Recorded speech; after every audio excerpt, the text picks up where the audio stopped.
Welcome back. Secunderabad Shri Ujjaini Mahankali ఆలయంలో ఆషాఢమాస లష్కర్ బోనాలు వైభవంగా కొనసాగుతున్నాయి. తెల్లవారుజాము నుంచే భక్తులు పెద్ద సంఖ్యలో తరలి వస్తున్నారు. మహిళలు సాంప్రదాయ వస్త్రాలు ధరించి వేపాకులు, పసుపు, బెల్లంతో వండిన అన్నంతో అలంకరించిన బోనాలు తలపై వేసుకుని మూసుకొని అమ్మవారికి సమర్పిస్తున్నారు. మంత్రి పొన్నం ప్రభాకర్ తొలి బోనం సమర్పించి ప్రత్యేక పూజలో పాల్గొన్నారు. హైదరాబాద్ సిపి సజ్జనార్తో పాటు పలువురు ప్రముఖులు కుటుంబ సభ్యులతో కలిసి బోనాలు సమర్పించుకున్నారు. సీఎం రేవంత్ రెడ్డి దంపతులు అమ్మవారికి బోనం సమర్పించుకున్నారు.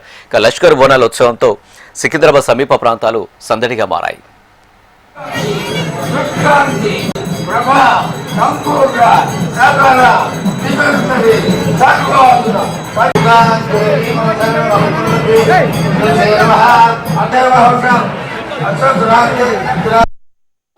ఈ ప్రాంతంలో 250 సంవత్సరాలుగా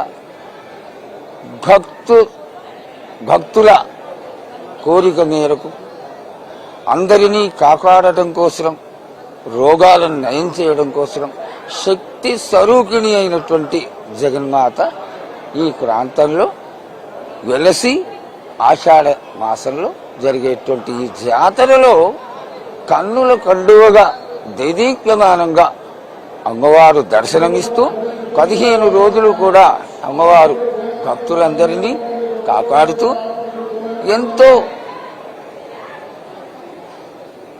భక్తులందరూ ఆశించే అమ్మవారి ఆశీర్వాదం కంటే 100 రెట్లు 1000 రెట్లు ఎక్కువగా అందరూ వారి యొక్క కోరికల కంటే విశేషమైనటువంటి కోరికలను కూడా అమ్మవారు మన్నించి ఆశీర్వదించినటువంటి జగన్మాత ఈ జాతరని 15వ రోజున ముత్తైదువులందరితో చేయించుకొని, అందరితో చీరసారెలు కొట్టించుకొని, ఒడిగియ్యం కొట్టించుకొని, పట్టు చీరలు కొట్టించుకొని, బోనాలు సమర్పించుకుని అందరినీ ఆశీర్వదిస్తూ ఉంటుంది.